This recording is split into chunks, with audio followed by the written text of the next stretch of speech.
Ooh, baby. Tomorrow, the vets arrive, and then we get training camp. Let's preview this.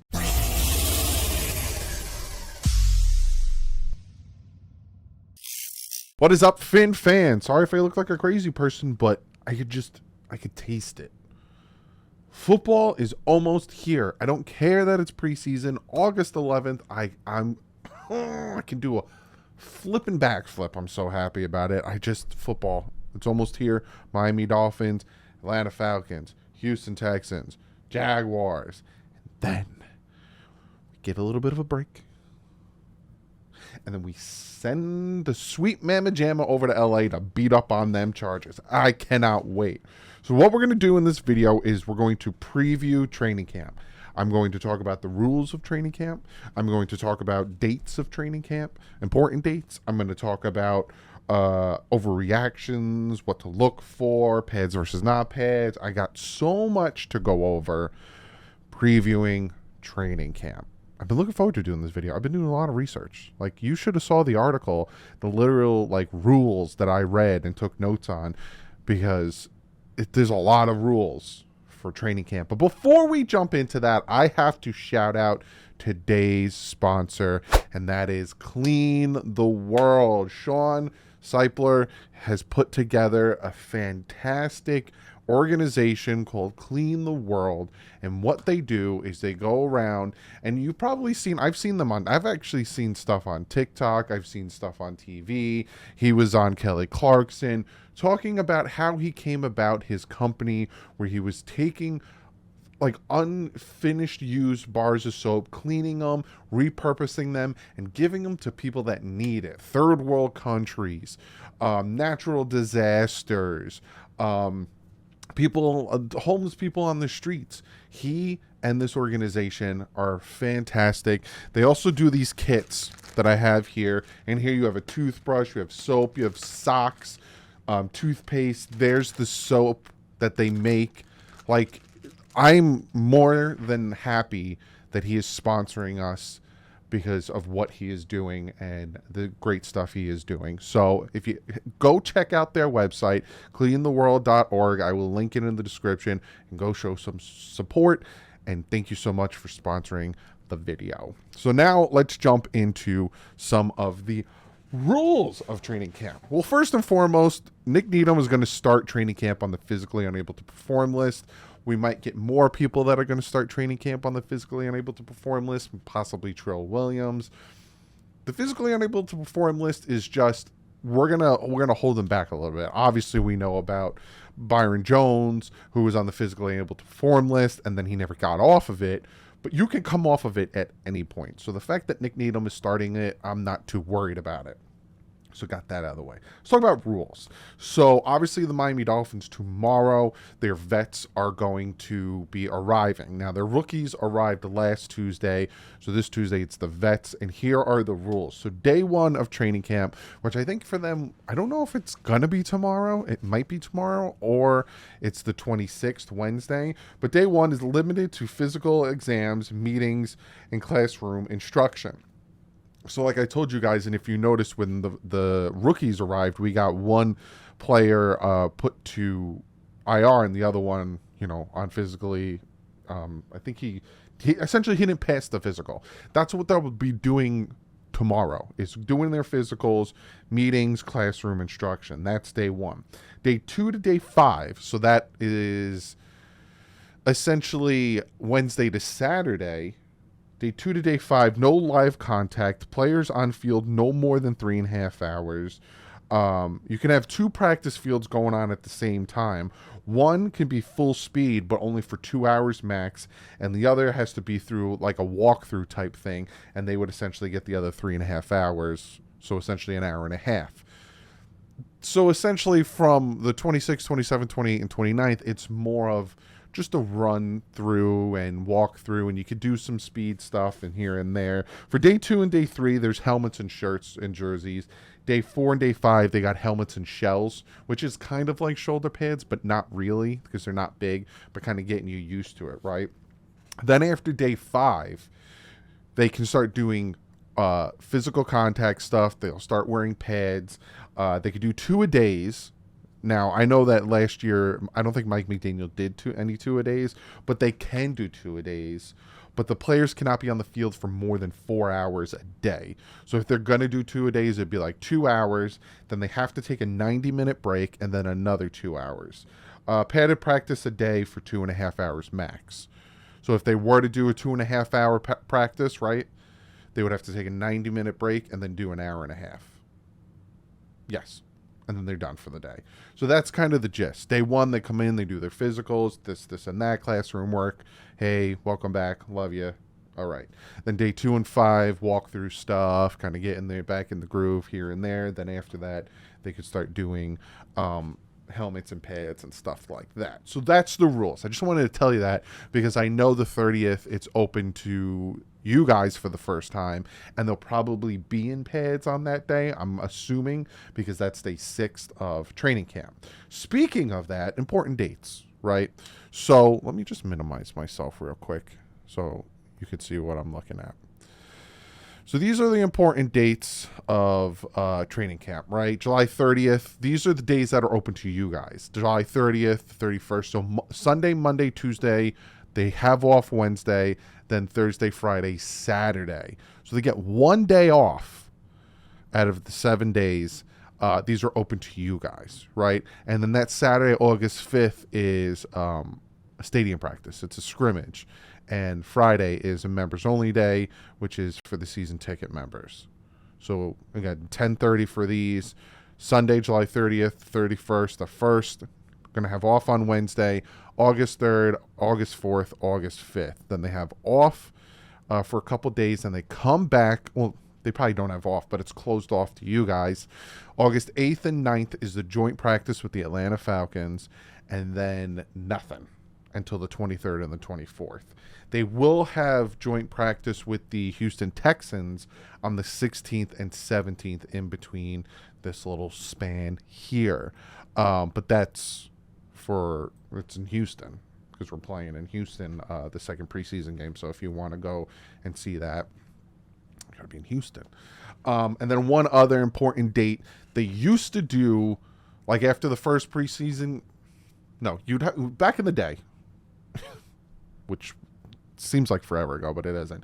You got 4 preseason games. You play the first preseason game, then you play the second preseason game, and then I think that like Monday or Tuesday after the second preseason game, you got to go from 90 to 80. Then you play the third preseason game, that Monday or Tuesday afterwards, you get down to 70, from 80 to 70, and then you play the final preseason game, and you got to go from 70 to 53. They got rid of that. So now on August 29th, they have to go from 90 down to 53 in 1 day. They gotta cut the fat, a lot of it, and I will make videos because that means there's going to be a huge flood and a huge influx of talent into the pool, and there might be possibilities for the Dolphins to add certain talent, especially if as training camp goes on, preseason goes on, we notice, we need things here and there, or we need depth.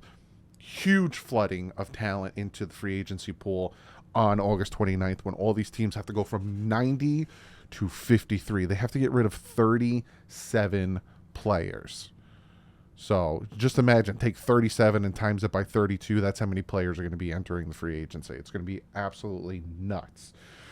So those are the important dates. So far, I gave you the rules. I gave you important dates. Now, I'm going to talk about little things here and there. First and foremost, let's not overreact to certain things in training camp, right? Oh, the defense is dominating, the offense is struggling. Okay, that's the point of training camp. That's the point of practice. Oh, the offense is dominating, the defense is struggling. Again, okay, that's the point of training camp. That's the point of practice. Tua had a day where he threw 4 interceptions. Okay, that's when you're supposed to do it, right? That's when you're supposed to be throwing interceptions. That's when you're supposed to be taking chances and pushing the ball. Oh, look, Tua had a day where he threw 6 touchdowns. Good for him. But let's not overreact to that, right? Again, it's training camp. Let's not have any overreactions. Speaking of overreactions, they're going to interchange who is running with who, right? So at some point you might hear Skylar Thompson throws a touchdown pass to Tyreek Hill. Skylar's running with team ones. That means that they're going to interchange who's running with team one, who's running with team two, possibly who's running with team three. And there's going to be a team four. So there's going to be interchanging, right? Tua's our starting quarterback. There is no ifs, ands, or buts about it. I know a few don't want it to happen, but you're just going to have to put on your big boy pants and just suck it up. Tua's the starting quarterback. No matter who throws a touchdown to Waddle, Hill, whoever, Tua's the starter. But they will interchange them, and they will have them running with other players. Why? Injuries happen. Just like in the regular season, Tua goes down, Teddy had to go in. They didn't want him going in cold, obviously, so during training camp, he was throwing with the ones. It's going to happen. Let's not overreact. I'm trying to think of other overreactions that I've heard. It's mostly that, right? Oh, we suck. Oh, this sucks. Oh, too many interceptions. Oh, he threw 5 touchdowns. He's the greatest ever. Let's just not overreact. It's training camp, and training camp is made to get the stuff out, essentially. What to look for? What am I looking for, and should we be looking for in training camp? Obviously, the trenches. The trenches are incredibly important. That is one of the staples on this channel. I constantly try to drive it home that if the Miami Dolphins have a top 5 offensive line and a top 5 defensive line, they will win the division. Plain and simple. I said that for the past 2 years, and I'm going to say it again this year. If the Miami Dolphins have a top 5 offensive line and a top 5 defensive line, they will win the division. To me, trenches win you games. Trenches win you championships. If you can run the ball and protect your quarterback, your offense is going to thrive. If you could stop the run and get after their quarterback, your defense is going to thrive. So for me, what am I watching is that competition on offensive line, at left guard. Got to know what's going on at center and right tackle. And on the flip side, what's going on with the defensive tackle? And then are we getting a ton of pressure? But again, it's a yin and yang situation, because if they're getting pressure, that's good. But does that mean our offensive line sucks? And if they're not getting pressure, that's good. But does that mean we're not getting a pass rush? It's a yin and yang type situation. That's why if one day the defensive line does good and then the next day the offensive line, and it's like this back and forth, or 2 days, that's what you want to see. You want to see that competition. Iron sharpens iron. You know what I'm saying? One of the reasons that Tua, which is, I'll get to that, what to look for is improvement from Tua. When he faced Joe Staley and the Chargers, they got in his head and he sucked. On national TV, had a horrible game. Well, Joe Staley got his defense from Vic Fangio. When his rookie year of Tua Tagovailoa, he played against a horrible defense, which was Vic Fangio. So now every day in training camp, every day in practice, he's going up against Vic Fangio's defense, which is going to teach Tua how to prepare for those types of defenses. But that's what I'm looking for. Tua, can he improve? Is he improving? How does he look physically? How is he performing physically? Is he being smart with the football? Because every training camp I hear, Tua's still holding the ball too long. Tua's still holding the ball too long. He needs to stop doing that. So I want to hear the improvements from Tua. Cornerback depth. I want to see how Cam Smith is doing. I want to see Trill Williams out there. Nick Needham get off the pub. I want to see how he's playing. Is he going to have a sophomore slump? Is he going to continue to get better? I want to hear how this cornerback depth is doing. I also want to hear about the safeties. Again, one of the questions and one of the weak links was, who's playing opposite of Javon Holland? I want to see if anyone's getting beat deep. I want to see how these guys are doing in the one-on-ones. That's where like the one-on-ones kind of, they're important but not important, is the corners and the safeties. I want to see how they're doing in those one-on-ones, how they're doing in that man coverage. Running game. Now, you can't tell how a running game is going to go or a offensive line trench warfare is going to go until the pads come on, right? Because there's not much they do when you're not tackling to the ground without the pads on. Same thing with the linebackers, which is another thing I'll be watching. How's the linebackers doing? How's the depth? Are they able, David Long, how's he doing? Is he healthy? But you can't really tell until the pads come on. So that run game, I want to hear how the run game's doing. I'm pretty sure the Dolphins are going to keep, there's a lot of good running backs in that free agent market. I'm going to see how that run game's going. And do they need to add? Are some of these guys getting too stagnant, or they continue to produce the run game? And then obviously finally the backup, quarterback battle between Skylar Thompson and Mike White. Who's performing, who is making the plays, and who's struggling still? Because again, Mike White was struggling in OTAs and he was struggling in mini camps. Can he do better in training camp, giving himself more time? Kind of touched upon this, but the pads versus no pads, right? When you're not wearing pads, it's kind of like playing flag football. It's kind of like playing the Pro Bowl now. They're not they're not tackling to the ground. You hear a lot of would-be sacks. You hear, Tua threw a beautiful pass downfield, but he probably would have been sacked in live action.